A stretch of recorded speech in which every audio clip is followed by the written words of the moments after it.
wrestling buddies want to be your buddies. Hey, what's going on? Hey, buddy. Buddy!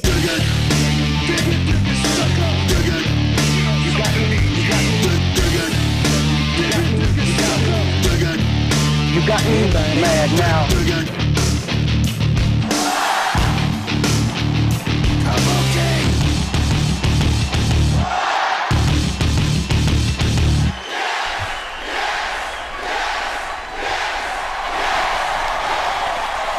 On last week's episode number 111, we all had a wish, and that wish was to have an episode 112, and here we are, where the players dwell. This is the Wrestling Compadres Slamcast, y'all. The four best friends this world has ever seen. Well, we may not have four in studio, but we're going to have four people on the show today. Let's get right into it. We are at Wrestling Buds on Twitter. We are Facebook.com/WrestlingBuds. My name is Johnny LaQuasto. Find me on Twitter at JQuasto. This man right here in studio with me, he is the host of the Curtain Jerks podcast and the 16 Bits podcast. Also, just finished a successful play of Mice and Men, and I can't wait to hear about it and maybe see a picture about it. What? Yeah, find him on Twitter at Curtain Jerks, and he's Scott Narver.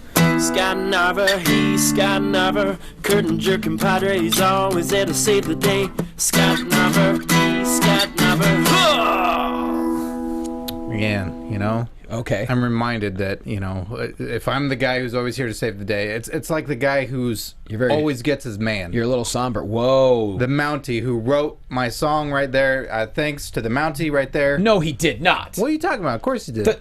The guy who enforces the law? Yeah, the Mountie. The Mountie wrote that and recorded that song? Yeah. What? A famous rival of... To hell you say? The famous rival of someone in the news later on today. I know that, but you're trying to tell me that the Mountie is the one who recorded your song. I've already told you, you're trying to listen to it. I don't know about that, but I do know there's a man on the line right now coming from Washington, D.C. He is the host of Dishing on Movies on the YouTubes. He's always Vest for Business. He's going to be at WrestleMania in just a few short weeks. Find him on Twitter at TheWalkingDale. You know he Dale Rutledge. I got a puppy. I got a puppy? Bad news. Hey, brother. Hey, what's going on, buddy? Not much, man. What's going on? It's a beautiful day in D.C. Spent the weekend in New York. Life is good. Now, we do not have Chuck Rice today. He actually got called to work on a production, so therefore he's not in studio today. It's not the Oscars. It's another production, but he's working on it. Okay. Yeah. Remember, Chuck, jazz hands. Jazz hands. Spread them fingers. Wear those white gloves. That's right. Don't get ketchup on them. Yeah. Oh, man, that guy gets ketchup on everything. But we are going to have a fourth... Chuck, ketchup, and rice. Yeah, check ketchup and rice. We are going to have a fourth on the show today, and he is none other than, you know, you can call him whatever you want. You can call him the greatest man that ever lived. You can call him A-Double. You can call him the newest sensation in NXT. Yeah, that's right. Our BFF, Austin Aries, is going to be on the show to talk all about his NXT debut, what he thinks about Baron Corbin, although we may have an idea about what he thinks about Baron Corbin. But we cannot wait to talk to him about his journey and about the future, and that's how good this show is going to be. Kids, don't try this at home. That's right. Let's get right into it. First off, Dale, we had a lot of nice iTunes reviews, and some of our listeners already got the comic books. Yeah, thanks for posting photos, everybody that got one already. And I think we may have one left, right? We do have one left, but Whoa. First off, at Wrestling Nerd 8XD, our buddy Adam, at Disney Mike 313, and at Truth AM all received their comic books, and they're very grateful for that. We do have one more, so shall we extend our little iTunes contest another week? I vote yes. Are we voting? Yeah. I'm voting in the yes column. That was an open Dale question. really thought about it, though. He's like, you know what? No, let's not. Okay, let's do it. Let's see. I brought it up, so I have to think about it. It was an open forum, and meanwhile, no one responded. I was worried that Baron Corbin was going to submit an iTunes review, and then you were going to have to send Baron Corbin a comic book. If Baron Corbin was in this studio right now, after what he did to A-Double, you know what we would say? What would you do? We would say, What would you do, John? that's exactly what we would tell him. Oh, via soundboard. Yeah, I would hit a soundboard and I'd run. So can I get some headphones? What's going on? Why are you guys laughing? Yeah, that's exactly what I would do. Also, a shout out to our buddy Johan Pena and at Son of Zod. They both gave really cool reviews in this past week as well. So we got one more comic book to give out. So please hit our iTunes page, write the coolest review you can about our show.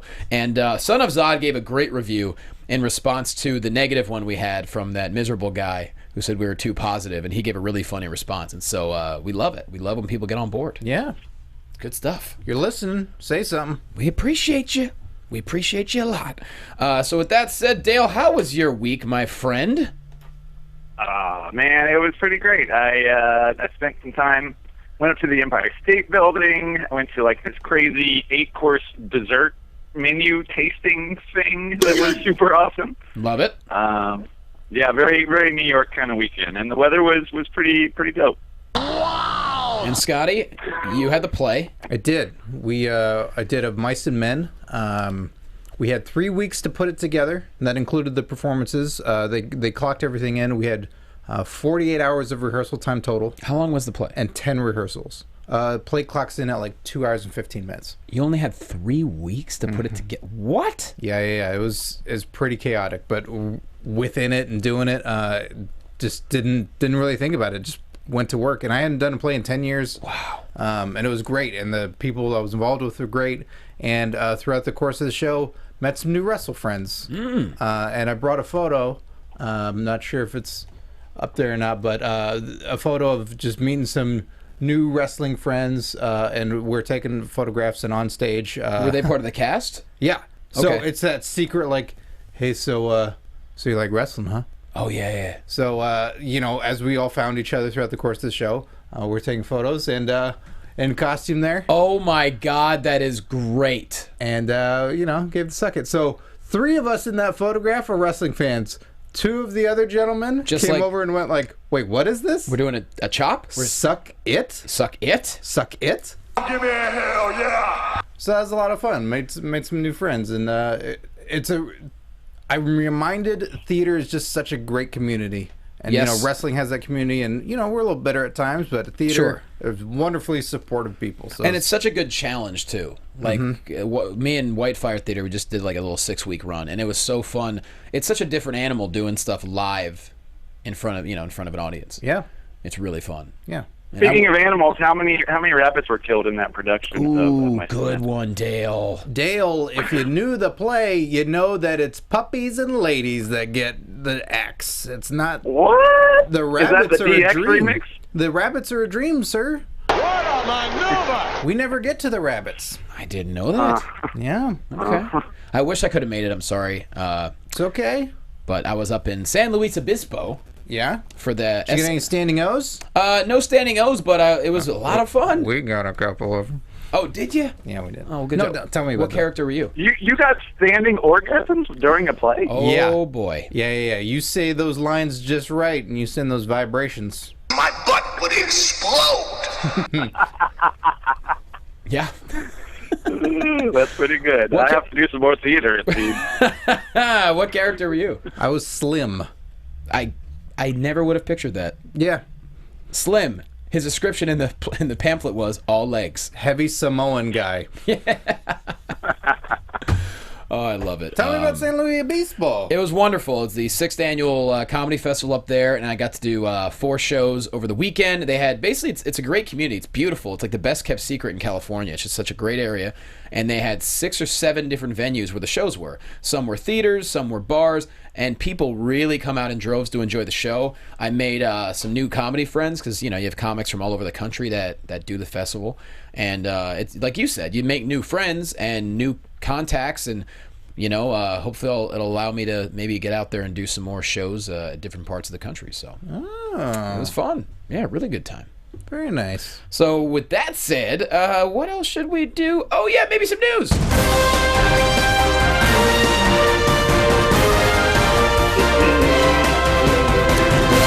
Wait, before we do the news, I would be remiss if I didn't say show these 2 T-shirts. So last week I say this is news, sir. This is news. Good point. It's Yeah. definitely news. So this last week, I had a show at Valley City State University in North Dakota, and one of our listeners, at Jason Ledbetter, said, "Hey, I live in North Dakota. I'm like an hour away from there. I'll come to your show." And I said, "All right, let me check with the school." The school was like, yeah, whoever wants to show up can show up. It's snowing. Let's go. This guy brought 2 friends. They drove in the snow an hour just to come see me do comedy. Yes. And he's a screen printer, and he even made some T-shirts. They gave you the T-shirts off their backs? He actually gave us enough shirts for all of us. It says "We Dim," and then it says it's a cuss word, but I don't know what it means. But it's a really cool shirt, and he gave us enough for all of us. Here, So I'll say it so it's we don't have to put the explicit on the show. Okay. We dim ass. There you go. I have a shirt for you. I got one Holes. for Dale. I got one for Chuck. Everyone's got one. And then this other shirt, one of the tag teams here at Championship Wrestling from Hollywood, Los Primos Rivera. They're mean and nasty, but they gave me one of these T-shirts. And so I was like, you know what? I'm going to show this off as well. Ooh, those are mean and nasty Yeah, dogs. it's Danny Rivera and Gina Rivera, and they are really good. Like, they're a fantastic tag team, and they'll do whatever it takes to win. So, Dale, you don't want them puppies. All right, fine. yeah. You don't. They're mean. Oh, okay. No, they're I'm only into puppets. I think my song makes that very clear. Yes. I got a puppet. Yep, you're right. But yeah, they're a great tag team, and you can see them every week on Championship Wrestling. We also have a taping this Sunday at the Ocean View Pavilion up in Port Hueneme. So hit up at CWF Hollywood if you're in SoCal and you want to go check out The taping real for free. best kept secret in California. That's right. Now not it's the time for San some Luis. news. Oh,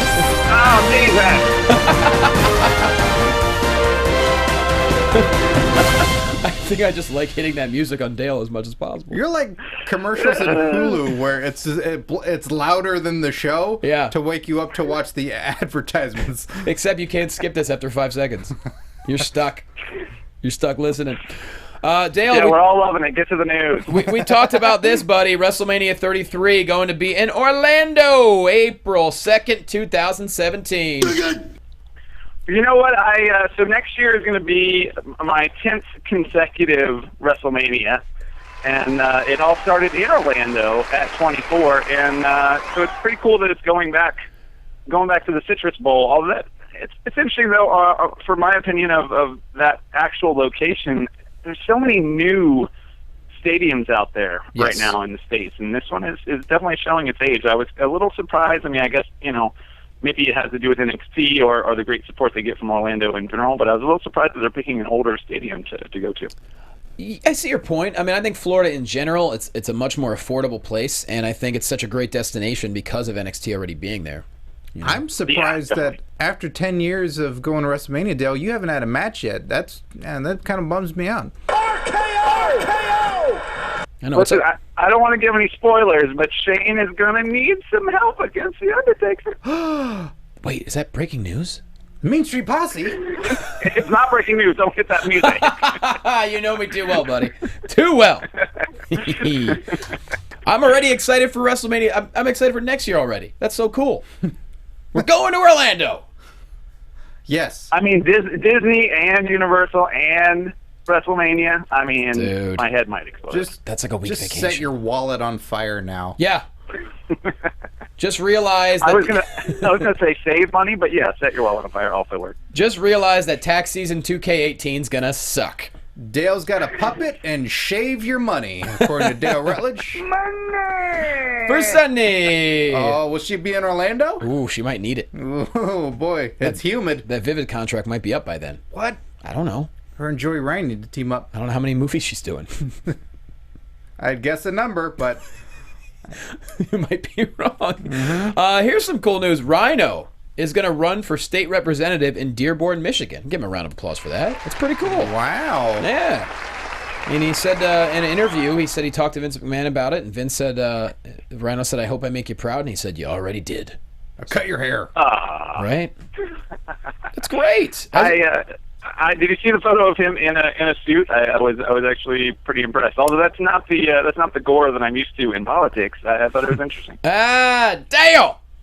Got it. Come on. I like it. I got you. It's nice that there's a guy from, where he comes from and wants to give back to his community directly because he loves it so much. He said he really wants to focus on education for the kids in the area and everything, which is really good. And so, best of luck to him. I mean, I think he's going to do quite well. He's got probably a bigger following than most of the people running. Yeah. would think. It's always strange to realize a guy like that's so good in his character of being a beast that he's such a sweetheart underneath. Yeah, and we hope to have him on the show in a couple weeks. I believe he said he would come on to talk to us. So I think I'm fascinated by people who run for office. So I'm really looking forward to having him on. Lower them taxes. That's right. Even though we don't live in Michigan.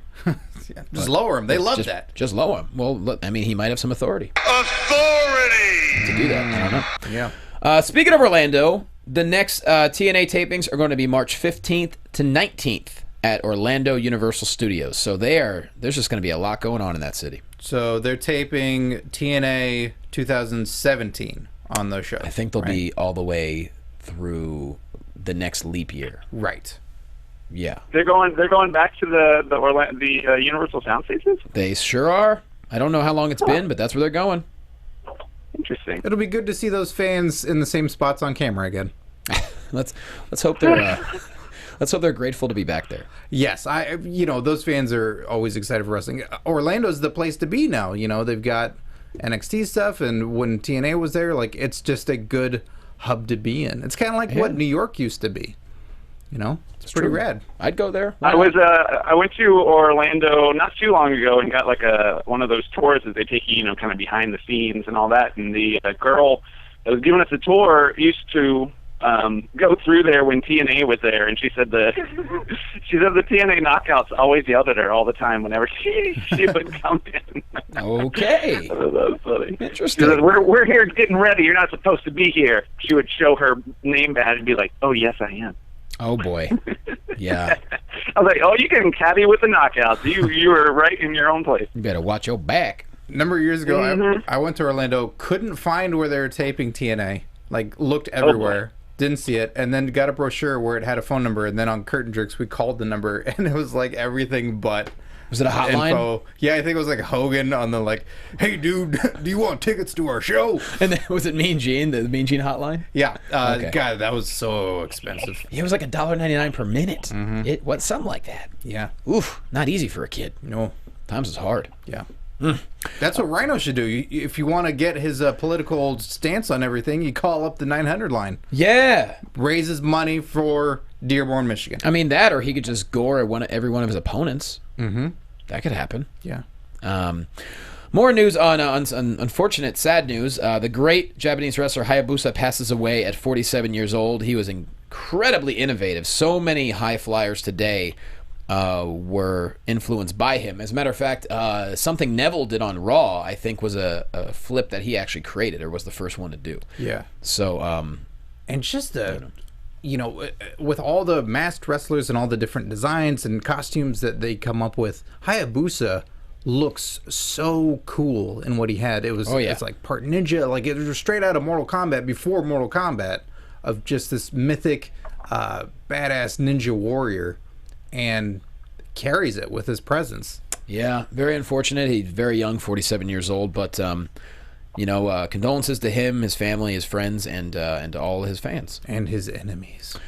Yes, and his enemies. And on some brighter news, to close out the news segment, we have yet another inductee into the WWE Hall of Fame. If you ever take a trip, Gotta love this song. You better read the signs, respect the law and order. You'll survive Hard times. You'll be serving hard times. What's up with that? Man, I do not visit Cobb County, Georgia, Just because of that. because I don't respect the law and order. What? What's wrong with you? I don't, so that's why I stay away from there, because I know the big boss man make me walk the line, Well, yeah. and then I'll be serving hard times. Well, yes, you would. So, I love this. He had, he left us way too soon as well. Mm-hmm. But he had a long career, and he had, he's a perfect example of a guy. You don't have to measure his career by titles. yes. I think you measure a person's career by moments and how they made us feel. And I'll tell you what, he had so many memorable moments in his career. He was in the first show I ever went to when I was a kid in Dallas. Really? And I remember it was the main event of Hulk Hogan versus Big Boss Man, and we'd taken some photos, and it's somewhere and stored somewhere. But I remember, like, Boss Man, that cop shirt that he had would always burst open, and Sure he's did. a big dude, and it was always funny as a kid, you know, that it's that big gut, but he's still strong, would pop out, and there's one shot of him going up and over the top rope, and his shirt's wide open. He was terrifying. And it was so funny, and I remember him handcuffing Hulk Hogan, and Hogan broke out of those cuffs. Yep. Which seemed impossible, and some of my earliest favorite memories involve the Big Boss Man. Same with me. I'll go to you, though, Dale. What are your favorite memories of the Boss Man? Ooh, I mean, I don't know if I went to that show where it was versus The Undertaker. I forget what pay-per-view that was. Was that WrestleMania even? Maybe. With the Hell I in the can't Cell? remember. With the Hell in the Cell, yeah, and he WrestleMania- doesn't come out very well at the end of that match. But WrestleMania it was 15. definitely. Say what? It's WrestleMania 15. There you go. Oh, was that 15? Okay, Yeah. well, that was my first show that I ever went to, so that would make sense. But yeah, I mean, he was always such a strong character. Like you're saying, the titles didn't really matter. It's interesting, those old school guys. There's so many of them that really got to shine and never even got to touch the titles. It's definitely a different era. Yeah, and I got to tell you, one of my favorite memories, I mean, honestly, one of my favorite wrestling memories centered around the Boss Man and the aforementioned Mountie. Yeah. When they had the Jailhouse match, Yes. 1991, I mean, it was, you talk about two guys that embraced a feud and made it real. I mean, when Boss Man won and the Mountie had to be taken away to jail, you would have thought he was about to be fed his last meal. You want the finger? Here's the finger. I'm trying to get the clip right now, but My brother and I wore that part out on the Coliseum video that we rented over and over again. That was so funny to us. so great. I mean, everything about it was so good. And it's going to be fun to see who actually inducts him into the Hall of Fame. Any thoughts on who? I think didn't they already say? I don't think so. I didn't, in the Hulu version, they did not say. They were just saying that he was going in. I just love that there's a cop, a pimp, Freebirds. Like, this is a weird class. This is an amazingly strange class going to the Hall of Fame. Very interesting class, that is for sure. But congrats to the Big Boss Man. If you've never seen the SummerSlam 91 match between him and the Mountie, To God that he makes it through till tomorrow morning and throw the key away. He's going to be the one who spends a Love long, this. hard night in jail. Nobody's going to the slaughter here in the Big Apple. The Mountie's the only Lord on earth. of course, Jimmy Hart. Yes. He wants to zap him good. I love he had the cattle prod. It was so good. Boss Man was clocking him. Side slam. He knocked the wind right out of him. He had Gorilla, Door is locked shut. Roddy. Throw him in the paddy wagon. Here he is. Stupid! You know who I am? I'm the Mountie! So good. Mountie! You can't fingerprint me! I'm not a football! I'm an international law enforcement officer! Yes! This makes me laugh so much. It's great. He's screaming, ow. You got the wrong man! Oh, Jimmy!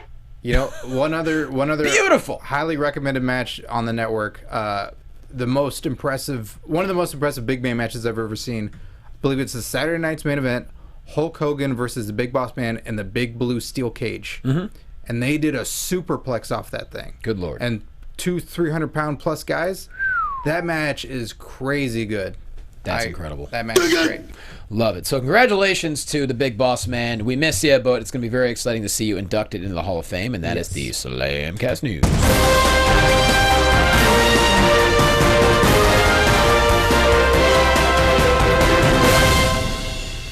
Alrighty, guys, we got plenty to talk about. First off, Dale, you actually got a chance to watch New Japan Pro Wrestling on Access TV this past week. I believe it was the first episode with Jim Ross and Josh Barnett teaming up, right? Yeah, it was actually pretty interesting because I had seen. So I went out to Japan in April, and this was of last year, and this was May, I believe. So it was right after, still following the same storyline that I was there to witness. But having JR and Barnett give the English commentary, it actually kind of opened up a lot of the storyline that I wasn't aware of, because they give translations on the screen for the promos for the guys, and a lot of that, I'm watching it on the New Japan Network, and they don't really do that very often. So it kind of shed some light, and it was really cool to have JR back on the commentary table. But I definitely recommend it. I've seen a lot of New Japan, and it even gave me some new perspective. So if you have access to it, then I definitely recommend. You and the wordplay today. Yeah, I'm on point today, apparently. You're so on point. But yeah. Do they ever show them in studio? Did they do little intros and stuff like that?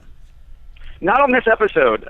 Maybe that's something they do down the line. I am imagining, though, it's probably a small studio that they're having them do the voiceover in, so it may not be camera appropriate. I'm not completely sure, but they did not cut to them in this episode. Okay. But it was pretty cool to see, because I mean, like I said, I've only seen it on the New Japan feed, so it definitely gave me a lot more to think about. I imagine in that studio the lighting is not good enough. Well, I used to host there. I can tell you that. Oh, is the lighting good? It's actually pretty good lighting. Yeah, not good enough. Well, here's the TV. thing. There's really, they already have an MMA show in that studio where we used to do Access Live. I feel like if they did do stuff with them on camera, it would kind of take you out of it, because it doesn't look anywhere like a place you would call a match, if you will. I just mean like the intro to a show. It's like, here are the matches we're going to be going down today, Yeah. and like do that. They could certainly put something together in that studio. It is a very nice place. If your lighting is good. Well, you enough. need to get better lighting. Yeah. And slow down. And Burger King sandwiches. The show that was on this past week rather, AJ Styles was still in the company for New Japan, so it's also kind of neat to get so much AJ. It does seem like they are restricting him a little bit in the WWE when it comes to his move set, because he definitely was busting out quite a few moves on the match that he had on New Japan versus, I would say this past week is probably the most that we've seen him fly on Raw compared to his other matches. Well, I think that's a smart move, though. I think it's like Aries always says, you don't want to shove carrots down people's face. You want to pull out the moves when, That's the expression? people Wait, yeah. appreciate it. When did the carrots come into play? The thing we is, have like, all these carrots. you want to dangle the carrot in front of, but you don't want to just Right. keep shoving It's carrots. like a slow roasted carrot more than say like. Exactly. I'm not, we don't need to see Spot Fest after Spot Fest. But my vision's terrible. I need these carrots. You need to have better Carrot lighting. juice. You got to go with carrot juice, Norbert. Yeah. Oh, okay. Gotta have better lighting. You got to bust them carrots open. Get that juice. Oh, yeah.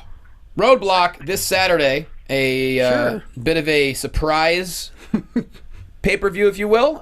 We'll get to the 3 matches that we have confirmed thus far. Okay. But Vince McMahon and Shane McMahon had some strong words for each other this week. It's totally ironic that my greatest creation will put to rest my greatest failure. That's not a nice thing for a dad to say. That's a great line. It is a great line. That is a great line that will go down in the history. Of the annals. Yeah. In the parliaments of our times. The annals of WWE. I will say this. Butt references today. What are your thoughts? Because I thought Raw this week was phenomenal and made me so much more excited for WrestleMania. Like, literally, one episode did so much. For me, it did, at least. It set up Shane and Undertaker in a really fun way. We now have, I think, Kevin Owens' opponent for WrestleMania. Or opponents. Opponents, maybe. We have possibly another Divas situation or a women's match. Ain't And there always a Divas situation? there always is. And Y2AJ is no more. There's a lot that went down. That's what I said. Yeah. You saw it happening? Yeah, that's what last week on the show. You did. And, Yeah. when AJ came out, when Jericho came out wearing that T-shirt, I was like, oh, they're really going to team up. And I thought, ooh, I hope you guys got one now, because I don't think those are going to last. Damn! But I believed it. I got sucked, I bought into the match and go, wow, they're going to win. Dude, that match was phenomenal. That was a really, really good match. Everybody was on point. Yes. Everybody was on point, and it was really great. And like Dale was saying, that this was the most that we've seen AJ bust out a lot of aerial offense. The 450 off the top rope, hot damn. And I think it's all building, save those haunches, AJ, to Mania. Yep. Because you got to have that that person that doesn't have any carrots or any carrot juice in the upper deck be able to see you fly across the ring. That's it. So I'm excited for that. I'm really glad that they're doing this the way they're doing it. Jericho and AJ have just been fantastic.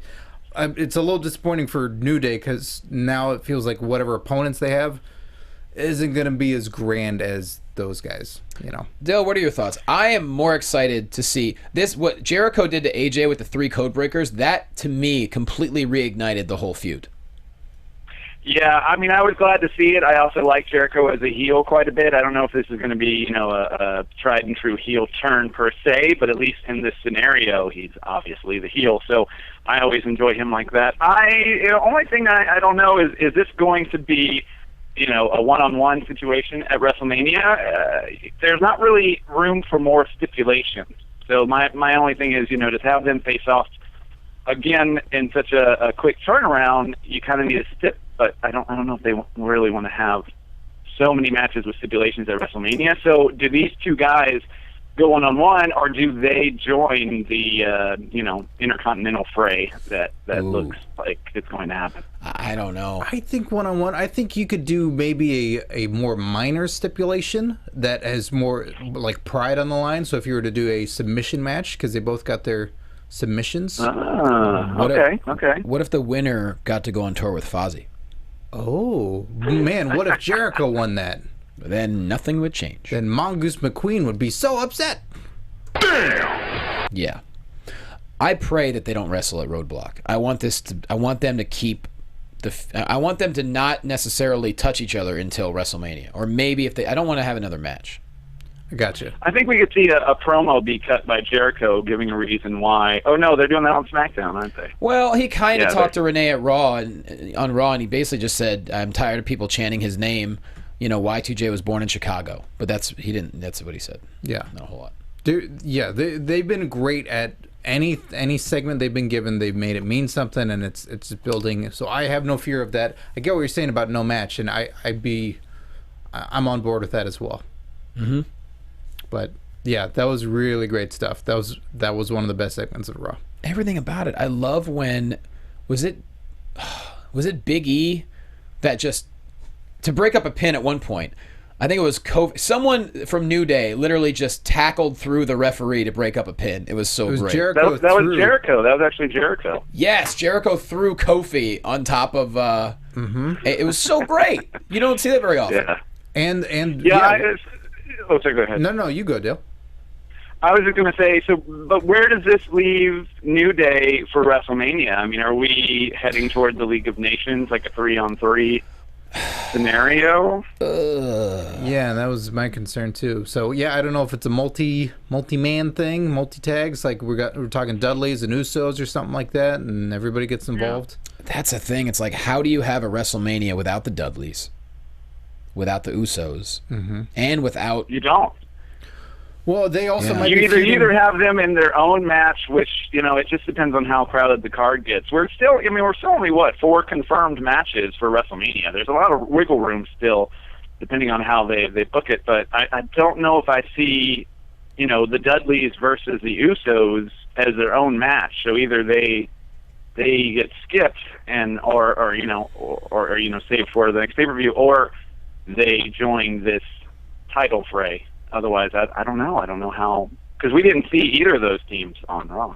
Yeah, and I also don't see how you don't have Sheamus and Rusev. Say what you will about Sheamus, but I mean, guys like that should be on WrestleMania. Right. Just it's odd when they don't feel like a solidified team other than they just have a name. There's nothing about them as a unit of League of Nations or as separate tag teams where they're identifiable and it means something. Yep. I mean, it still may happen, but it's just a shame when everybody else is doing really, really great, and they're not. It's a shame when everybody else doing great. Oh wait, is that the words of that song? It feels like it could. Wait a minute, did you write Narver's intro music? What, me? Yeah. No, that's ludicrous. Why would only one person wrote Narver's song? That you can't have multiple people write. Have one you song. guys been pulling the wool over my eyes this entire time? What? No, I mean, Dale's never even had a match at WrestleMania. How can he write a song? You sure? Pretty sure.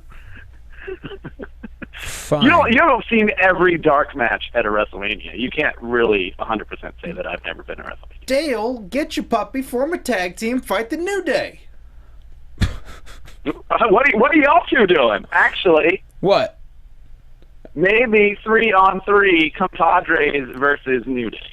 My butt would explode. Oh my God, I'd go crazy. I'd go crazy for that. Are you kidding me? That is a good soundbite. I forget even the context of why that was said, but that is a hilarious soundbite. Thanks. That's going to be a keeper. Thank you, Goldust, because that segment between him and Truth was enjoyable. Good for Truth for giving it the old college try. I mean, he didn't know about the lactose intolerant situation happening. Now, this is the biggest tease in the tag team world that I can think of. What is this, like week 6 of them talking to each other and 0 matches yet? Maybe WrestleMania? I love it. I love the fact they're drawing this out, and I love the fact that Mark Henry got a deep dish pizza.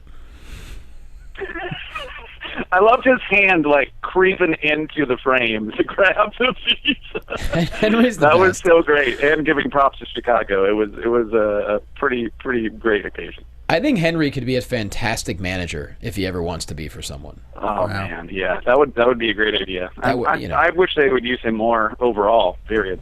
Well, I think once he hangs it up, he'd be the kind of guy I would love to, because he could talk, man. Yeah. And I'd love to see him, because he'd also be an intimidating manager. Mm-hmm. You think? Yeah, a little bit. You know? He would block views like crazy, though. Well, as we all whatevs. know from JR, like, you could show a movie on his back. His shoulders are so wide. That was a really interesting JR impression. Thanks. I mean, so here we go. Shane versus Taker. Yep. I'm more excited for this after watching Raw. I still don't think we know everything, but you see Stephanie's worried. Vince is starting to worry because Shane has a reputation for really doing whatever it takes. I'd like to see... I mean, that's the thing. I think people... I mean, the crowd is so hyped for Shane to be back, but I think people should go and watch that. I forget what they're calling it, but the greatest of or whatever of Shane McMahon, and go back and see all of. They give you a little tiny segment during that promo package during Raw, but I mean, he has had so many crazy matches.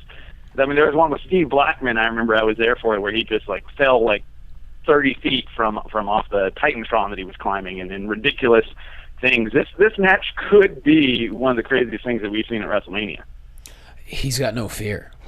I'd like to see Kane get involved and talk to Stephanie about brothers. You know? Yeah. Kane should be weighing in on this, saying like, oh, my brother's getting in on this business with you guys and your family, and your brother's having a problem. Kane should be chiming in on this. It doesn't matter. I mean, he could if he wanted to. I think he should. Where is Kane anyways, though? That's a better question, is what the hell is he doing? Is he just going to sit out this WrestleMania? Probably in the Andre the Giant Memorial Battle Royal. Or will he get involved? I don't know. Do you think we're going to have the Battle Royal at this point? Yes. Okay. Because it's a way to get everybody on and get a paycheck. Okay. Fair enough. And I think Mark Henry's got to get it. He's in Texas. Yeah, he's got to be involved. I really wish that they would do something that makes this competition matter. That first year when Cesaro won, it was so hot and everyone was so hyped, and then they just destroyed it, and then he just fell to the wayside, and then last year it didn't matter whatsoever with the Big Show. I think that if they could do something like, if this turned into where NXT could be, maybe it's like all entrants from NXT, and whoever won got to move up to the main roster or something that it actually mattered about this, because otherwise it's just a battle royal and it's like bragging rights, but then But you don't even get that falls short because this trophy is too big to carry around. So it's like, you don't even really get to tote it too much. title shot at Payback. That's what I say. Yeah, it could be the kind of thing where, Shane talked about on Raw, when he takes over, people who have been held down are going to get the opportunities. So maybe he can say, hey, the last couple of years, the winner of the Battle Royal hasn't had a chance to do much. This year, it's going to change. I don't know. That's an option. I'd be fine with that. I just need something to make me care about it, because right now it's just kind of a dumping ground of a bunch of guys that should be on the card but don't get to be, and so they get to have an appearance and they get a paycheck, and that obviously I am in favor of, but I don't think it matters past the small amount of time it's given at WrestleMania. Yeah. Well, speaking of somebody that should be on the main roster, they are. Because they showed up. Mm-hmm. and attacked Kevin Owens. Yeah. Yeah. I didn't see it coming, but this is brilliant. It's logical. It makes sense. And now we have a rivalry renewed that never got a chance to finish because he was injured. And we're talking about Sami Zayn. Yeah, I didn't see it coming, but thankfully to a friend of mine, Johnny, there should be a sound cue that you'll have coming up in a moment here.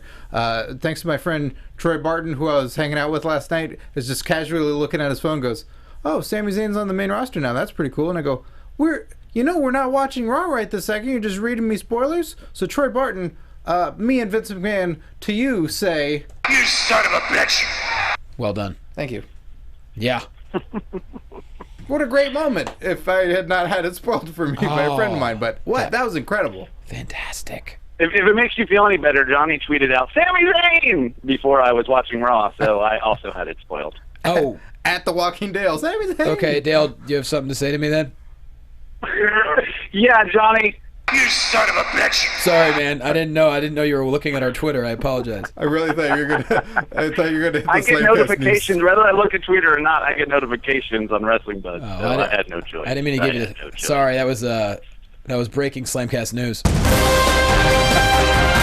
Ah, you son of a bitch! Hey, but I will say it doesn't even matter because this is the best thing that could happen for Sami Zayn, and what a great time. I mean, I don't know. Again, I don't know where they're going with Kevin Owens. Is it going to be another ladder match situation like last year for the IC title, or is this going to be a straight, Owens versus Sami Zayn? I mean, I think Sami's going to be at the NXT Takeover as well, so I mean, he could just be pulling some hella double duty there. But either way, I am so happy. Ever since we interviewed him at Comic-Con, I felt like Sami Zayn was like my BFF of the wrestling world. He's just the coolest dude ever, and also so great inside of the ring. I only wish the best for him. So He really whatever, is. I'll take it. But I'll say this too. I mean, Neville, that was the most interesting I've found him in quite some time on Raw. He was fantastic. What a great match! Wow.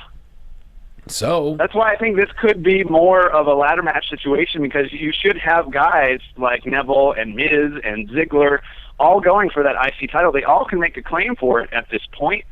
So I don't see leaving them out or just, regaling them to the freaking Andre situation. Yeah, more injuries. Hooray! yeah, right. I'm excited to see what happens. Yes, they're definitely building something up. And I think it's a really smart move internally to go, hey, look, we need to pull out all the stops for 100,000 seats. Maybe they were saving Zayn for post-WrestleMania, but to go, hey, they got that huge rivalry, and people will be excited. So This makes perfect sense. pull though, the trigger. because it's not like they're doing it out of nowhere. There is a history behind these two. So only having 3 weeks to build it up, it's already built. Yes. And kudos, Smart move. very very smart move. I also find this interesting. So we're going to have Charlotte versus Sasha versus Becky at Mania. We're completely on board with that. It's going to be fun to see this build up over the next couple weeks. Charlotte keeps, beating the crap out of him after every single match.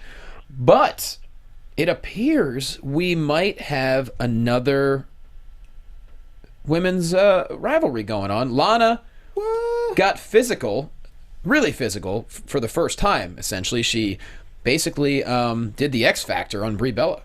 Wow. Or the Bella Bus, whatever you want to call it. X-Pac is pissed. I mean, she did it well, though. She did it so well. I know I read online that like the rumor is she's not ring ready or whatever, but the way that she executed that move, if that's any indication of the work that she's been putting in at the training center, I would love to see her. Maybe it could be not just a one-on-one. Maybe this is where they put a lot of the divas. If the title can be, the three Divas Revolution bearers, I think maybe they could do something here. But whether maybe it's payback or whatever, I'm just glad to see Lana being more involved because I really love Lana. Mm-hmm. Yeah, she's always been an interesting character, and utilize her, especially if Brie is making these remarks that could be true about her stepping out. Yeah, I don't know if this is going to make it to the WrestleMania card, but it certainly appears like they're doing something with it. I also don't think it's going to become a match on Roadblock. I think it's a little soon for that. Probably, I think, Yeah, I still think there's something here. I mean, I mentioned this before about Brie Bella going to WrestleMania and having, this Daniel Bryan sort of feudal situation. Maybe that's the way we can have Daniel Bryan at WrestleMania, is that he accompanies Brie to the ring. I don't know, but I do think there is something here that is worth merit for them to figure out. Whether it's just these two or more of the Divas. But I'd like to see something happen here. No doubt. It's going to be fun to see, and I'm glad that they finally decided to, see if Lana can get over in this facet. And like you said, Brie Bella is a good option to match her up with. And also, Ryback, solid again. Just not only does he try to convince Kalisto to go solo, he beats up Curtis Axel, the Axeman, and then leaves. Former tag team partners. Yeah. Rybaxel. Mm-hmm. I love Rybaxel. Finally. I still think that's a medical drug, but it might be. I'm this version of Ryback is exactly, this is shades of that bully character that I feel like we never had enough of. Yep. Because he had that injury, but I really love what they're doing with him, and if we could get this version of him at WrestleMania, sounds great. But who would you put him again? I mean, I wouldn't think it would be the Social Outcast. Do you think that he would also join this U.S. title situation? I'm sorry, Intercontinental title situation, or would he actually go against Kalisto for that U.S. title? To be honest, I think Ryback would be a Andre the Giant Battle Royal and be a strong candidate to win.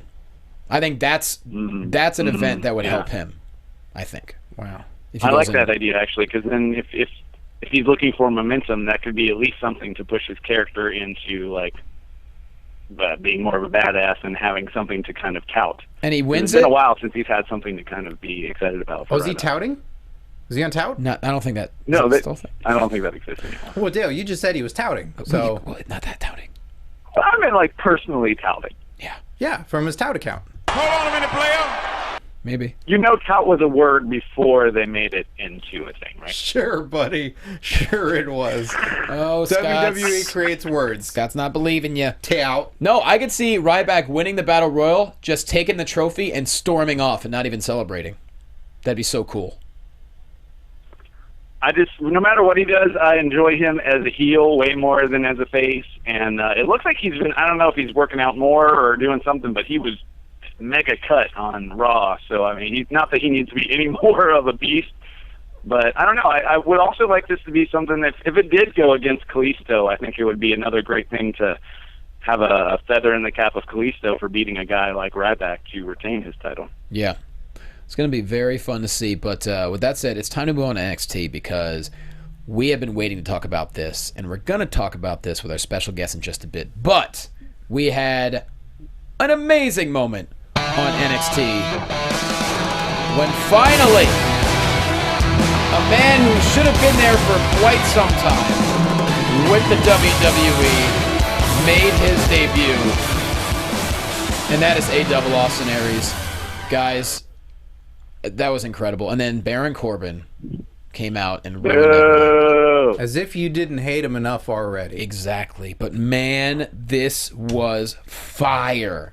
And I cannot wait to see what happens over the next couple weeks leading up to TakeOver WrestleMania weekend. Yeah. It is. I will say NXT knows how to debut new dudes. Mm-hmm. There's always some interesting way that they bring in everybody, and this was definitely one of my favorites, especially to be in the middle of your like hot moment and then have a guy who's as hated as Baron Corbin is becoming. Oh, and he just interrupted. It was perfect. He destroyed Aries, and then he threw the shirt in William Regal's face as he screams out, "Ooh. Eye for an eye." Come on now. That was pretty good. Say what you will about Baron Corbin, and we certainly have. Oh, yeah. I think that was a great moment for him, and that aim on throwing the shirt right in his face was actually pretty clutch. It was good. Good on him. Good wad action, and then straight to the face. Yep. Wow. I know that about you, Narver. You love a good wad action. I do, and I think that's Baron Corbin's best work.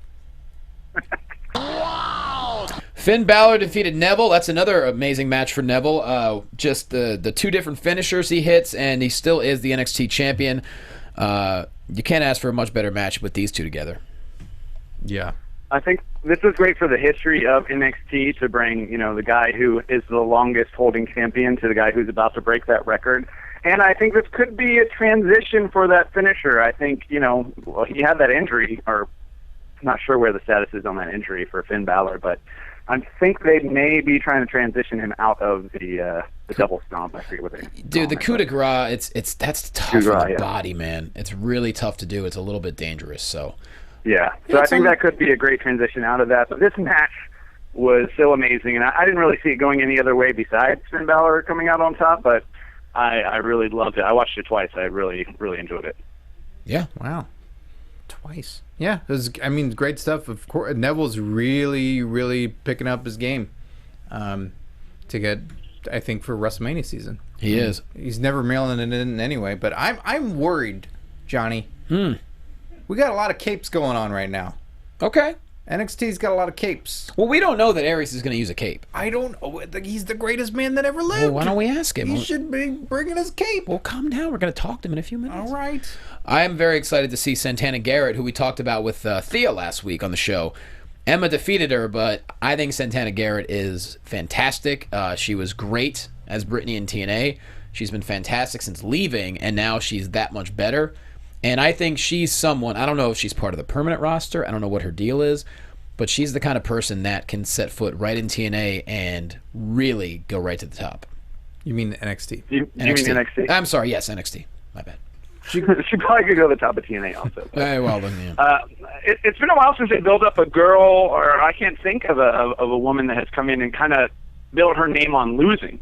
You know, it's interesting to have her come in, and she really gets to show off during these matches, but she never comes out the victor. But it's totally fine, and giving her backstage segments and things like that, I think this is a really great build for her, even though she's coming out the losing end. I'm really interested in her and in her character. It's a credit to her when, you know, you can lose and people still talk about you. Yes. Because winning isn't everything. So good. Santino used to be so great at that. Like, Santino lost all the time, and then when he had that win and celebrated like he just won WrestleMania, you know, it means that much more. I'm pumped to see more of it for sure. Elias Sampson once again showed up. He beat a dude and left with his guitar. Not sure. That's what it says on the notes. I'm really having trouble finding interest in this guy. Every week they have one of the announcers say, like, we just don't know anything about him. And it's like, well, yeah, exactly. It's been like he was at TakeOver Brooklyn. And I still don't feel any more connected or interested in this character. I like what he does in the ring for the most part, but I'm having trouble finding interest in him overall. Well, have you checked his tout account? You know what? I have not checked his tout account. Maybe that's where it needs to begin. You and the commentators need to go check tout. You'll learn a little something about Elias Sampson. You'll be invested. And I think the touts were 15 seconds, if I remember correctly. That's right. Very cool. So, yeah, NXT, like I said, seeing Aries debut is just a thing of beauty. Yeah. It's that rolling reaction because his name wasn't on the Tron right away. He was on the spotlight first. So it's the murmur. Like, everyone immediately there. You look, you recognize, and then you go, oh, Austin Aries. And then it rolls back, and then the words come up, and that's got to be a really cool feeling. And we're going to ask him about it. No doubt about that. Moving on, Impact Wrestling, EC3 and Rockstar Spud had an unsanctioned fight. It all ends with EC3 putting Spud through a table, but obviously this feud with Matt Hardy not ending anytime soon. I just can't get enough with what Hardy's doing and EC3. I will say this. Josh Matthews, stop calling him an ass-kicking machine. It just doesn't make sense. Am I the only person that thinks that? I guess I could see that. I hadn't thought much about it. Because for most of his career, EC3's been a punch you in the face and run kind of guy. I get it. He's changing. But no, he's not an ass-kicking machine yet. Yeah, it seems like that's a moniker for somebody else. It sounds like you're forcing a nickname down someone's throat. You don't have to do that. He's EC3. That's good enough. Am I wrong, Dale?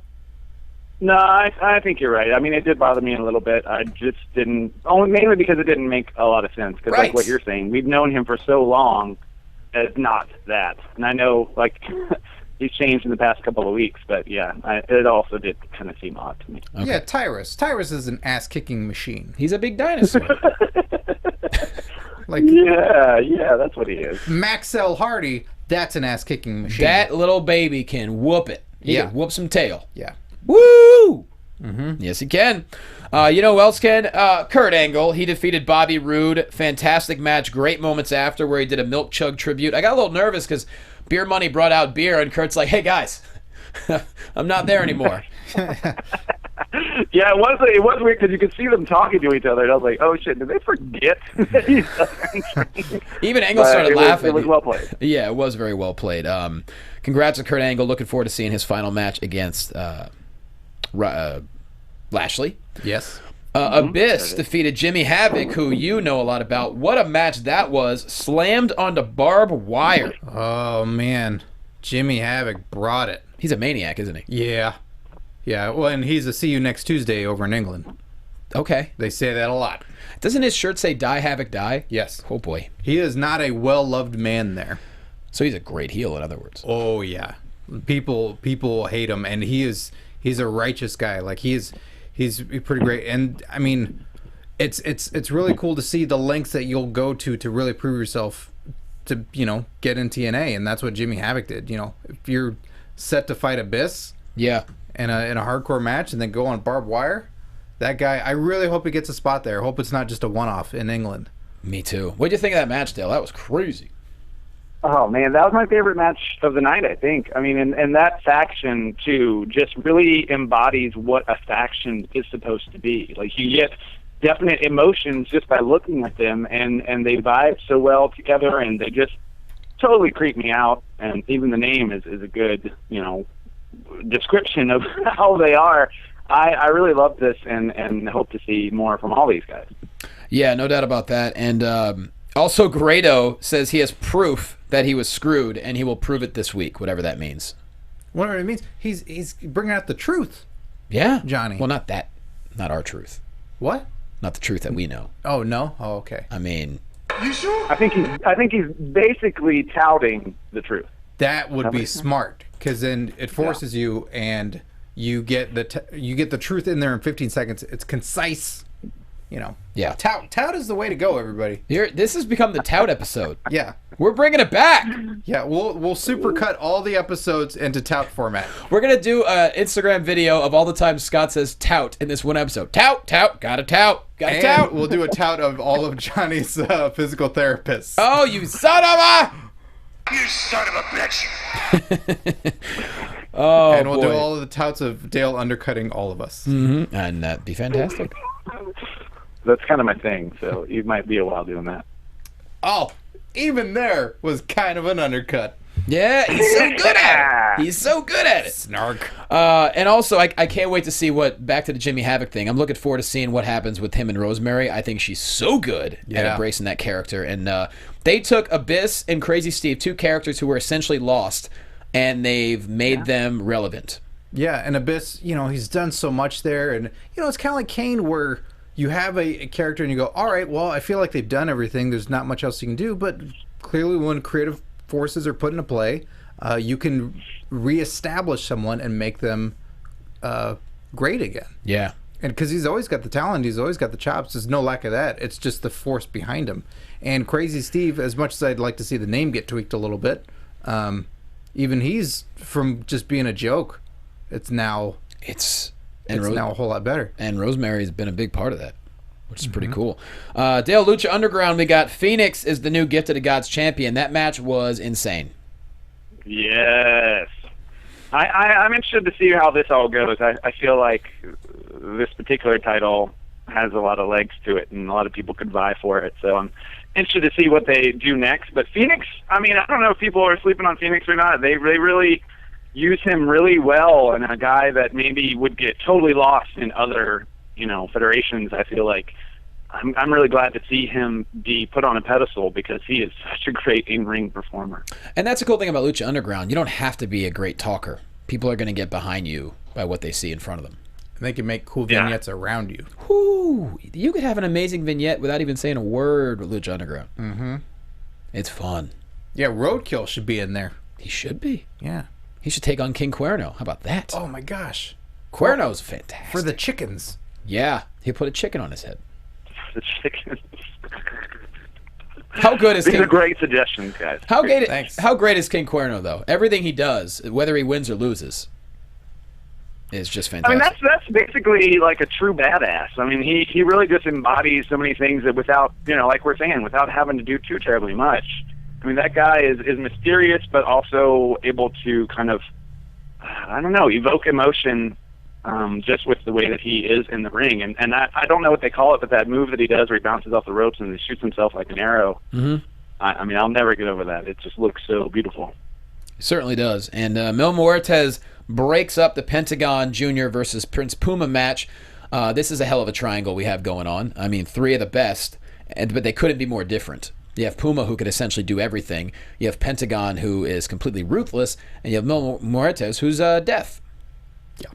Millions of death. Millions of death. Millions of death. Millions of death. Millions of death. Millions of death. Doesn't ring as well, but I like what you're trying for. I mean, there's something there. Maybe.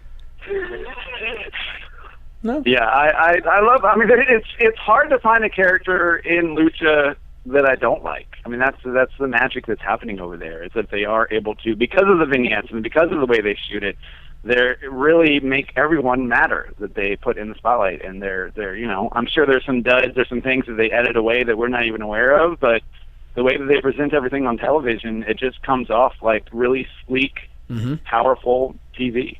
And they're really utilizing other characters this season. Like, we've seen Joey Ryan as the cop. We've seen Willie Mack do a couple backstage things. And now we have my old buddy from Championship Wrestling, Famous B. He had a commercial for his services. Yeah, to make you famous. Make you famous with a white suit, and I can't wait to see where it goes. I don't know where it's going, but when I saw that, I was so happy for him because he's always been a good talker. He's always got it. You know what I mean? And that commercial was right up his alley. They really took him to his strengths. They're like, this guy can be in on the joke. Let's put him in a cheesy commercial. But Famous B, watch out for that ketchup.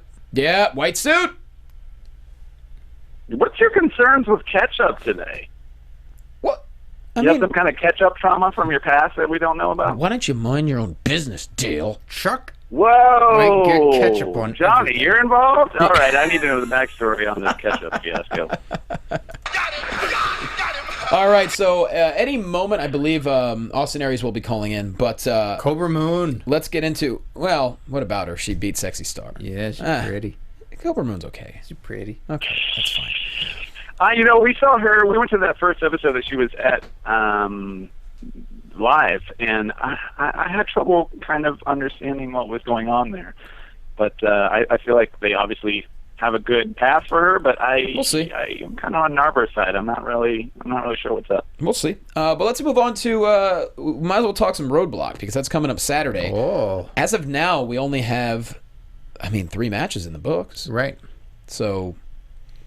It might be one of those 2-hour shows. That's what it seems to be usually, right? Is like for these little offshoots, it's 2 hours, not like a 2.5 or 3. Mm-hmm.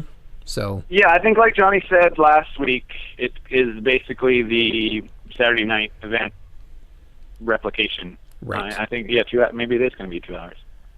Which, that's fine. I don't need everything to be several hours and not go out and live a life. Not that we have one now. I want to try and get one. You want to try to get a life. How are you going to do that? I don't know, but I think it involves ketchup. I'm not sure. Oh, brother. See, if I do everything via tout, it's only 15 seconds and go live my life. It's all, Johnny, it all works out. So you're saying tout is going to give you a life? Yes. Tout brings life. Oh, my God. That should have been the catchphrase. Yeah. That should have been the catchphrase. It would have done better. It would have done better for sure. Get things done in 15 seconds and live your life. Oh my gosh. Well, let's get into some predictions here. We have the 3 main matches. We got Triple H and Ambrose, Bray Wyatt, Brock Lesnar, and the Revival, which I don't know when Dash and Dawson got named the Revival. I have no idea, but that happened. Sure. Taking on Enzo and Cass for them NXT Tag Team titles. So it's hard. Let's start. I think we should start with the NXT tag titles. Yes, because that's going to be. I love the fact that they are on this.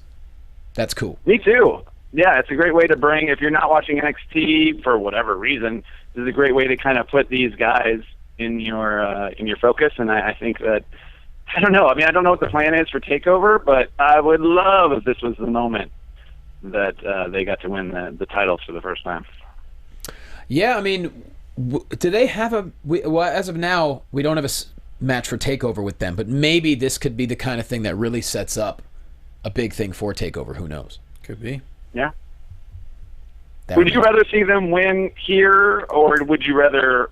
It's just that if they lose again, do they have any validity for another challenge at TakeOver? It could just keep the feud going. Dash and Dawson already attacked him in a parking lot. They could just do something even more devious that leads to TakeOver.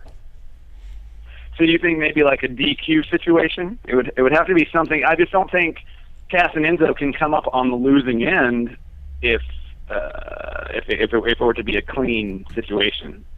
Yeah, I think we actually do. We're going to get back to that. I think we actually do have our very special guest on the line, so I'm just going to assume he's listening. I'm going to give him a grandiose introduction. Sure. We're going to get right into it, okay? As a matter of fact, I mean, hang on a second. We might as well just hit the music.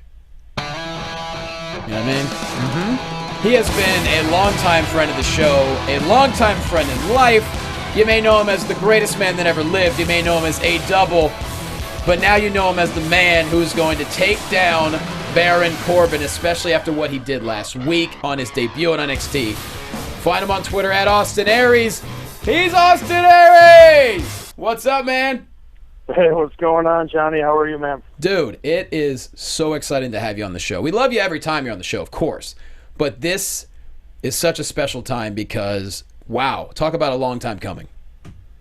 It's been a pretty crazy couple of months, and I'm really excited for what's ahead of me. So I can't wait for the next couple of months to unfold here and get in this thing and start rolling. Absolutely. Now, one thing we all want to ask collectively is, you never know how the debut is. This is something that you haven't done yet. You've done everything else in your career, but when you knew you were going to make your debut, when that music hit, when all the spotlights are shining all over the crowd, a lot of people didn't know who is going to come out. And we talked about this earlier. It was so great that your name and logo did not pop on the Jumbotron right away. And take us back to that moment when you heard the crowd react to you being on the Jumbotron. Man, a few things first. I have to tip my cap to just the WWE in general, as far as their attention to detail and making sure that everything's lined up so that when they have a big moment, they're ready to capitalize on it. And I've been talking to them, in contact for a little while now, as far as logo and music and having shirts ready. And it even went through the entrance a couple times that day to make sure that the timing was right, so that, as you said, the name didn't pop up before I walked out there to spoil it. And that's the attention to detail that I think sets them apart from anywhere else. Is that they're going to make sure everything's done right, and everyone's held accountable for their part of the job. And that was really nice. To be part of that process. As far as the actual walking out there. It's kind of funny. I before I walked out there, Bailey was sitting in the back by gorilla position, and I said to her, Bailey, if I walk out there and it's crickets and nobody knows who the hell I am, would you please just come out and give me a hug and just get me over? That was my fail-safe. If for some reason I went out there and nobody knew who the hell Austin Aries was, I had Bailey ready to run out there and give me a hug and just give me the rub. So. But no, I mean, it was a great response, and obviously, it was pretty much a secret. Some things maybe we're kind of trickling out. It's hard to keep anything a secret nowadays with social media and everybody being so in tune with that. But I thought it was kind of cool that we did it, outside of Full Sail, and actually, at the bigger arena, and you had quite a large crowd there, and the reception was great. A little smile on the inside, and then just kind of feed off that energy, and we're off and we're running. Now, that moment when you did make the debut, obviously, I'm talking before, I imagine it all happened so quick, but before Baron Corbin attacked you, I mean, were you able to even take a deep breath and soak it all in, or is it almost like a blackout type of moment where the crowd is going just completely crazy, and you're about to enter the ring, and then Corbin, I mean, what he did was completely destruction. I mean, take us to that moment. Yeah. I'll tell you what, man. For a former NFL lineman, the guy moves pretty fast. Yeah, right? Because usually, if someone's coming up behind you, you can hear the crowd start to turn a little bit, and you kind of get the heads up. You might want to turn around. you know. But there was nothing sneaky about it, man. He darted down there and he got me good. And you know, I'll be honest. I mean, in the moment, I was a little pissed off. You don't like when somebody jumps you from behind and kind of takes away your moment. But as you know, in retrospect, as I sat and thought about it, you know, if I was Boren Corbin and I wanted people to be talking about me, who a better target than Austin Aries? And you know, so he wanted to steal a little bit of my shine, and I've got plenty to spare. So you know, we'll see what happens from here on out. But you know, I kind of alluded to it in Twitter. You know, I know he was trying to get back at William Regal for what he feels is unjustly being taken out of the title picture, and he wanted to, you know, kind of get even eye for an eye, as he said. But you know, you realize he just kind of cut his nose off to spite his face, and he's going to find that out sooner or later. Perfectly said. What did you know about Corbin prior to coming to NXT? I mean, we all know he's a former football player, but he's a bit of a spoiled brat. He thinks he's better than everyone else, and I think this is a good tree to chop down. Well, you know, listen, never being the biggest guy in the fight, you know, I've had to deal with guys like Baron Corbin my whole life, guys who think because they were given physical gifts as far as stature that somehow makes them entitled to things that other people aren't. And, you know, so I've said that, you know, that Napoleon syndrome isn't something you're born with. It's something that you kind of acquire when people think they're better than you just because they're bigger in stature. And, you know, so Baron Corbin, you know, he doesn't like the fact that, and listen, let's not take anything away from this guy. He came in from a football background, not from a professional wrestling background. And anyone who's kind of watched his development, he's grown leaps and bounds from when he first got there. He's getting comfortable in who he is. He's you know, honed his craft as far as in the ring. But this idea that somehow, you know, he's jealous because guys like Austin Aries walk in and get the buzz and get the reaction we do, well, you know, we've earned it. I've earned it for a decade and a half of going up and down the roads. You know, when he was doing 2 days trying to latch onto some NFL team, I was driving, you know, 12 hours for $50 to get my name out there. So I think I deserve all the accolades that I get and all the attention and all the adulation from the crowd because that's something I've earned. And you know, that's something that he still needs to earn. And he's going to get that chance when he steps in the ring with me to earn some respect, not only from me but from the fans. You know, the professional wrestling fans.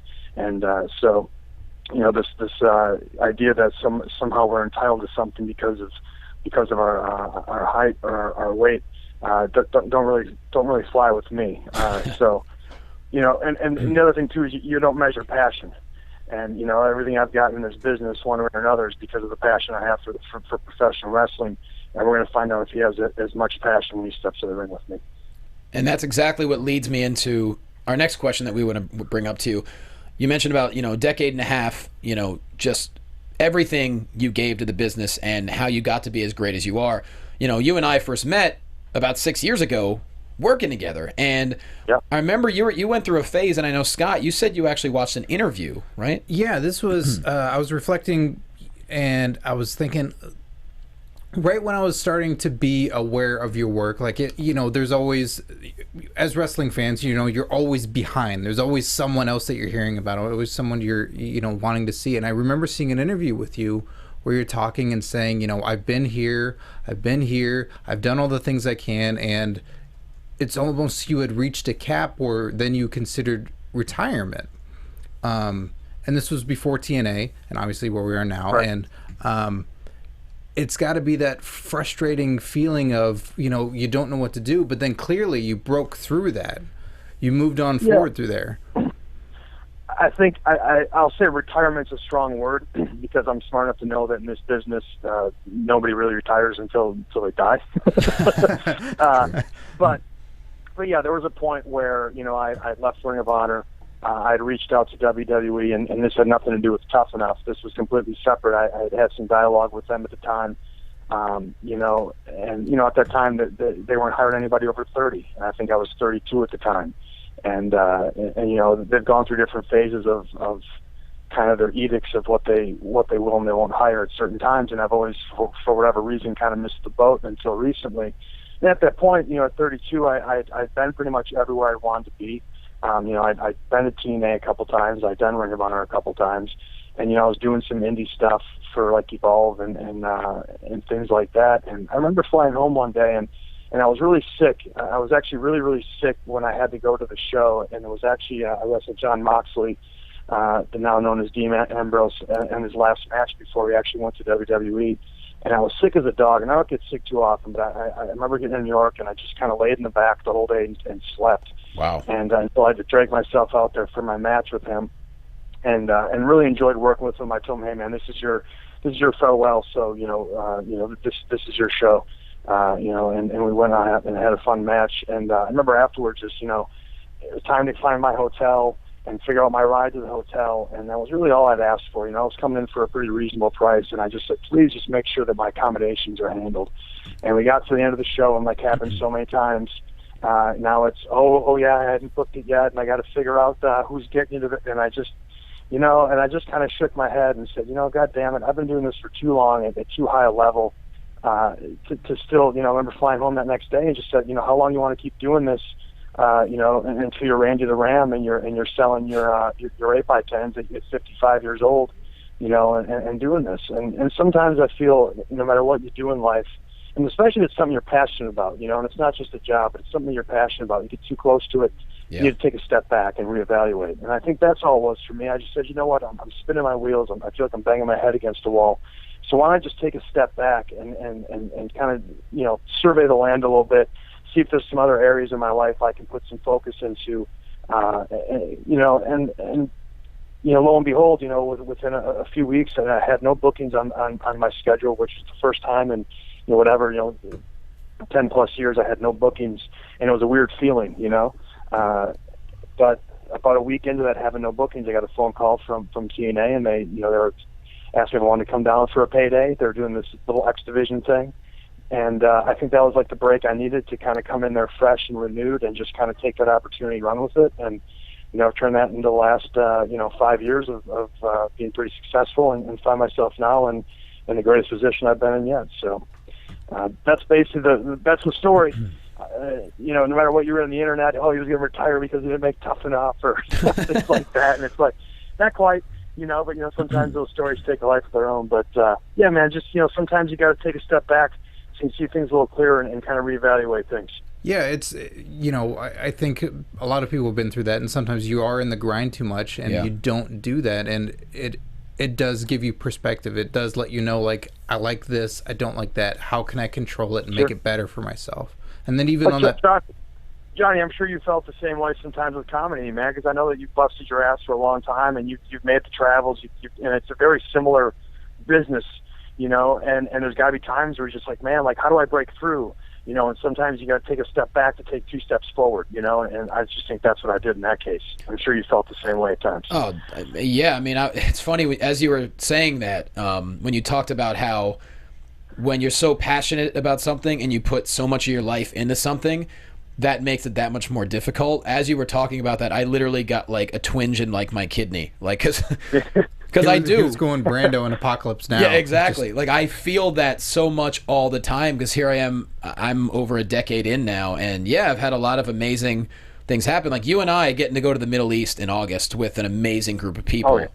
That's the kind of experience that you'll remember for a lifetime. But then there's other times where, I have friends who are now in sitcoms and movies, and I'm like, am I spinning my wheels or am I just going to keep going? And you look at a story like yours, it's the perfect example of someone who was so good at what they did, they just didn't get the opportunity that they were supposed to get. And then when you finally did, it's the whole adage of like, give me this ball, I'm not going to drop it. You didn't even come close. Like, you didn't just not drop it. You had it locked in cement and like a steel. You're like, no one's getting this ball ever. Right. And ever since then, they play action fake me, and then they'll play action fake, pulled it out of my belly, and went for the Hail Mary that went incomplete. But anyway, play fakes in wrestling, come on. But seriously, like anyone, no matter what you're passionate about, whether it's wrestling or entertainment or whatever it is for your job, like I'm glad you told that story because I think everyone can relate exactly to that, and that there is a light at the end of the tunnel somehow. Well, and I think sometimes too when you step away, and this is the thing for me, like I got into this not to be on television or to be a world champion, or I got into this because I was like, wow, I get the opportunity to be a professional wrestler. That's the coolest thing in the world.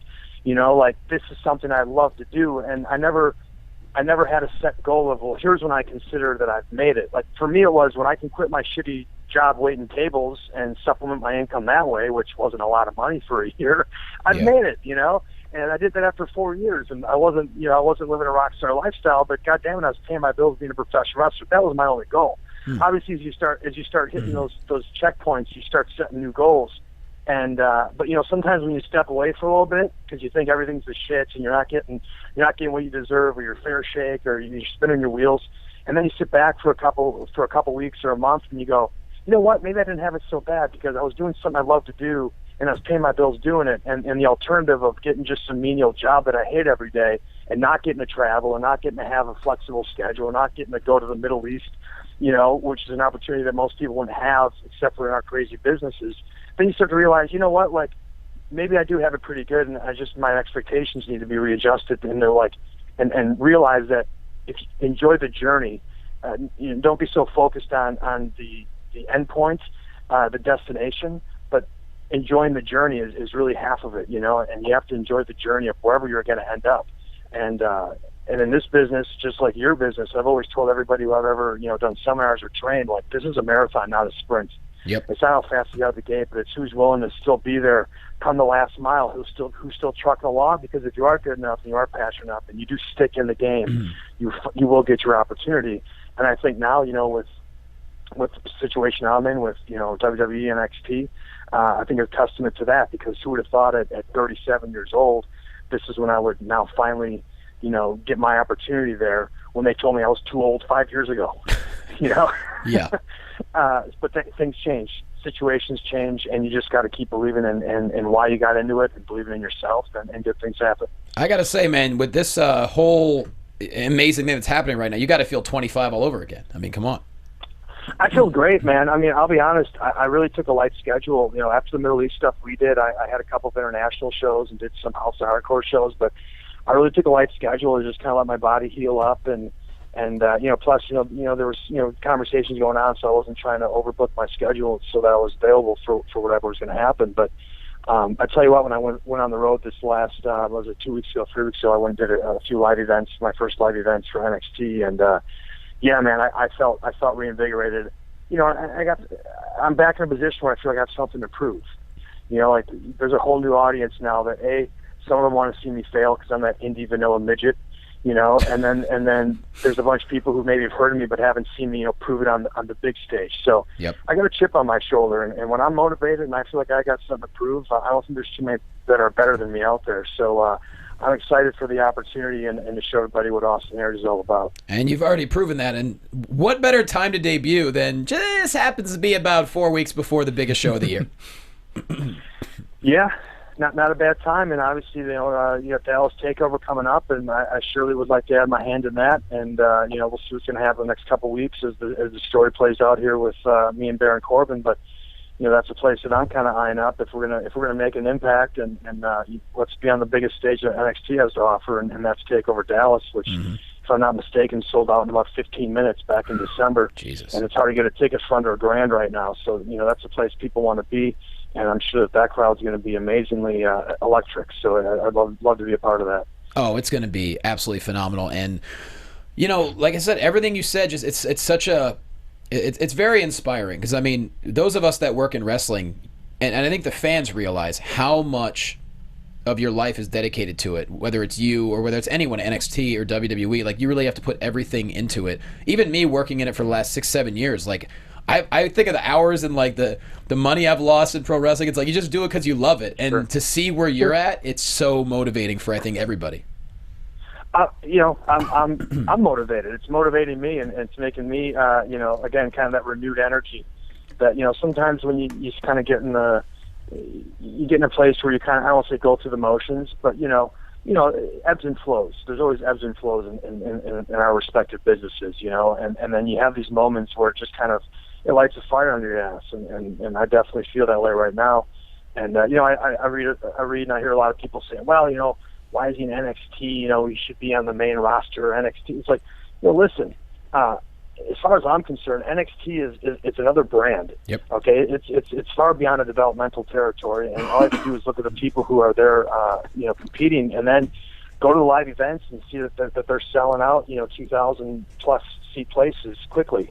And that's the same type of numbers that the SmackDown house shows are doing as well. So I mean, this is a third brand, and yeah, there's a group of the people there that are being developed in that brand, but there's also guys who have, like myself, been doing this for a decade plus, who are at the top of their game.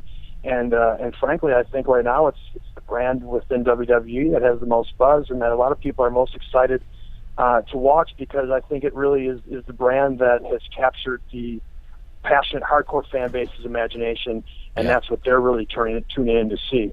And so I'm excited to be a part of it. And I appreciate people thinking that I should get thrust right into Monday Night Raw, but to be quite frankly, I'm really happy with my situation.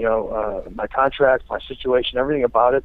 It suits me right now, and if down the road, it makes sense for me to go to a different brand, I'm completely open to that. But honestly, right now, I'm really excited to be part of NXT. And speaking of NXT, someone like you, who I knew you grew up watching Mid-South, NWA, AWA. Sure. It's got to feel like you're in a bit of a time warp in the best way possible. It's kind of like NXT's like a territory in a way. It is, and as I sat and talked with some of the guys down there, like Ryan, Smiley, as you know, oh yeah, Ryan Katz, just sit and talk with him about the vision, and really, it was really Dusty's vision, and Dusty was the brainchild behind that Crockett stuff that I grew up watching, and you do see a lot of that rubbed off in their product and how they present it, and that's why it has a bit of a different feel than the other brands. And I think that's great, because it gives the fans of it in the WWE universe options to see something different in different places, and that's important. And I think that for an hour television show, and listen, there's a difference between doing an hour and trying to fill 3 hours every week. Let's be honest. But they have a lot of talent, and they've got storylines and character development, up and down the card.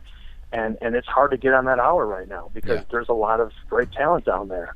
And so I think that, and something else I noticed is it kind of breeds a healthy competition. Like, there's a camaraderie there that I appreciate, because I think that the people down there feel like they're a part of something special and building something special. And that's created a really cool environment to work in, as opposed to maybe some other places where you feel like you're kind of, having to watch your back, so to speak. And so far in my time there, I haven't really felt that. I felt there's a really cool camaraderie and unique energy. Everyone's out there, and we're competing against each other, but for the greater good. And that's really cool. So that's awesome. I think there's going to be a lot of exciting things ahead, not just for NXT, but for WWE in general. That's so cool to hear. One last question. Our girl Thea, she started a new little web series this past week. Have you had a chance to check it out? And what do you think about the guy who interviewed her? I should say yes, because otherwise I'd be a bad boyfriend if I said no. I'll be honest, I don't always keep up with her stuff all the time, because she's doing so much of it. I'll catch it here and there. Yeah. But I do know she came in for a day and did some stuff with you, and I am curious to see how it played out. I did kind of see it over her shoulder. I didn't actually sit down and watch it myself, so shame on me. Thanks for getting me in trouble. Luckily, she's in Hawaii for a couple of days with Melina. Okay. So, she's doing a little birthday celebration there. So I got the place to, it's just me and Kovu, just the two boys hanging out here. Oh, boy. For a couple of days. And, but yeah, she's so talented, and she's got her hands in a bunch of different projects. And, I know that she, her first passion is still wrestling, and she's still, putting herself in a position to get her opportunity as well. So hopefully, in the next year, some things will break her way as well. So, but yeah, she's a pretty awesome chick. What can I say? No doubt. And don't worry, I will time code this exact segment and send it to her to make it easy on her to listen. I appreciate it. Thanks. Yeah. Find him on Twitter at Austin Aries. Man, this was such a great time to have you on the show. We're very grateful you took the time for us. And look, man, we cannot wait to see what happens over the next month and beyond. Yeah, I'm excited, man, and pretty soon, I think within, by WrestleMania weekend, there'll be some information on a pre-order for my book coming out, which just kind of details a little bit of my life journey, but how that coincided with my journey into a plant-based diet and just food awareness in general. And a lot of people have asked questions, continually asking questions about that on my different social media platforms, and I just thought here's a chance to kind of put it all in a book. Include some recipes and just kind of my thought process on the whole plant-based diet and just really food awareness in general. So kind of be on the lookout for that. And I said, I think by WrestleMania WrestleMania weekend, we'll have some pre-order information on that as well. And, of course, T-shirts at WWEshop.com. Yes. There you go. Which sold out, I know, at first. Yeah, for the first week or so, that it was announced I was there. They were on the bestsellers, top page of the bestsellers. So I appreciate all the Austin Aries fans going out and showing their support on WWEshop.com. There you go. He's got ambition and vision, everyone. At Austin Aries, my friend. We'll talk to you soon. All right, take care, guys. Appreciate it. Have a good one. No doubt. All right, peace out. No carrots. No carrots were mentioned. That was amazing. What about you cut off the nose despite the carrots? I mean, I was waiting. No, that's an old conversation about the carrots. Oh, okay. You said every time was mentioned. No, carrots. we're fine. Dale, are you there? Yes, I'm back. Hey, I wanted to say that Austin Aries shirt that they have on NXT, or rather WWE Shop, whatever the hell, it is probably one of the best shirts that they've made in a long time. It's a great design. Yes. I purchased mine. I'm excited to wear it at WrestleMania. Oh, I'm bringing it. It looks really sweet. Have you guys looked it up? I certainly have, and I'm also going to be wearing mine, so we'll look like twinsies. Oh. We can be quadruple A's. Yeah! A double squared, perhaps. With that said, let's do a quick prediction of Roadblock, and then we'll bounce, because it's been such a fun show, and it's been packed. Triple H, Ambrose, Scotty, go.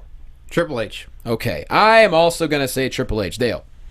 No, come on. I mean, I don't know. Come on, guys. Dean Ambrose has something to say. This Saturday night on the WWE Network, I'm hijacking the WWE Championship, and I'm hijacking WrestleMania, whether anybody likes it or not.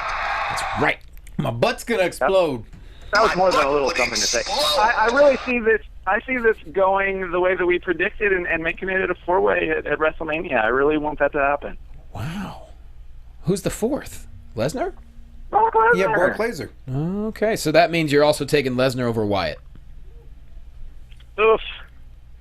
I know. That moment with Wyatt and Triple H on Raw this week was one of my favorite moments in probably 100 years, and I really hope that they do something where Wyatt and Triple H, or Wyatt and whoever the freaking champion is, it's like Bray just realized that they're the title. I really loved that moment, and I really want to see something happen for Bray, so I'm a little torn on that. But yeah, I guess Brock would have to win his in order to make a vie for the main title. I don't know. That's a good point, but I think it's gonna be Lesnar. Dale, how old are you? What the hell? You said it's your favorite moment in 100 years. He's a vampire. Yeah. You didn't know it? I didn't know. You want to slice me open and count my rings? Ooh. And Dash and Dawson taking on Enzo and Cass. What you think? I'm saying it ends in a no contest. I'm going to Revival. Okay, she's going to Revival. I'd like Enzo and Cass to win it. I mean, it would make this pay-per-view monumental for a debut pay-per-view. You got to do something to pull out some stops. It's the only NXT match that's on the card, as we know it now, has a title change. That might be really helpful. Yeah. But I also like the idea of them winning a takeover. As long as they win in the next month or so, I'm down. But if they end up empty-handed, I'm going to be right upset. I'm with you, man. Well, there you go. That's the Predicciones. That's it for the show today. Find us on Twitter at WrestlingBuds, Facebook.com/WrestlingBuds. Scotty Narver, put yourself over. You can follow me on Twitter at Curtain Jerks. You can listen to my comedy wrestling podcast, Curtain Jerks, available on iTunes and SoundCloud. If you guys think what I do on here is funny, there's a lot of funny on there. This week we call them Gets Jerked. We reviewed the Flintstones and WWE Stone Age SmackDown. I love it. Yeah. Pretty good stuff. Dale Rutledge. You can find me on Instagram and Twitter at TheWalkingDale. You can also find me on YouTube.com/ditchingonmovies, making some delish recipes. That's right. I am at Jay Quasto on Twitter and Instagram. I've never given out my Instagram. I'm the same thing. At Jay Quasto on both. Other than that, go to, this Sunday, Championship Wrestling from Hollywood TV taping, Port Hueneme. Go to at CWF Hollywood to check that out. Find out about more info. Otherwise, jlocomedy.com. And once again, big thank you to Austin Aries. I mean, to have him on the show right after he makes his debut, such a great interview, too. Do you think he hung up the phone, or did Baron Corbin come up from behind and just hit him? I guess we're going to have to find out soon. Oh, no. See you next week!